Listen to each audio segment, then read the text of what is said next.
Telugu cinema చరిత్రలో త్యాగయ్య జీవిత కథ ఆధారంగా 2 చిత్రాలు వచ్చాయి. వాటిల్లో మొదటిది 1946 అక్టోబర్ 25న విడుదలైన రేణుకావారి త్యాగయ్య. చిత్తూరు నాగయ్య గారు దర్శకత్వం చేసిన మొట్టమొదటి చిత్రం. ఈ సినిమాకి నిర్మాత, కథానాయకుడు, సంగీత దర్శకుడు, కథా స్క్రీన్ప్లే రచయిత కూడా నాగయ్య గారే. ఈ విధంగా ఇన్ని విభిన్న ప్రధాన విభాగాలను నిర్వహించిన ఘనత తొలిసారిగా నాగయ్య గారికే దక్కింది. మాటలు పాటలు రాసింది సముద్రాల రాఘవాచార్య గారు.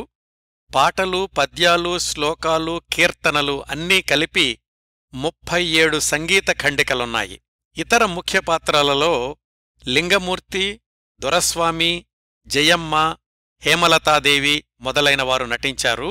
ఈ చిత్రంలో త్యాగయ్య గారి శిష్యులలో ఒకరుగా ఘంటసాల వెంకటేశ్వరరావు గారు కనిపించడం ఒక విశేషం. సంగీతగాథ అన్న పేరుని సార్థకం చేసుకున్న తొలి చిత్రం త్యాగయ్య. ఈ చిత్రం విడుదల సందర్భంగా చక్రపాణి గారు ఆంధ్రజ్యోతి ప్రత్యేక సంచికను వెలువరించారు. ఈ సినిమా అత్యంత ఘన విజయం సాధించింది. తిరువాన్కూరు మహారాజు, మైసూరు మహారాజు నాగయ్య గారికి అపూర్వ సత్కారాలు చేశారు. పూర్తి టాక్షో లింక్ సబ్స్క్రైబ్ బటన్ క్రింద ఉంది.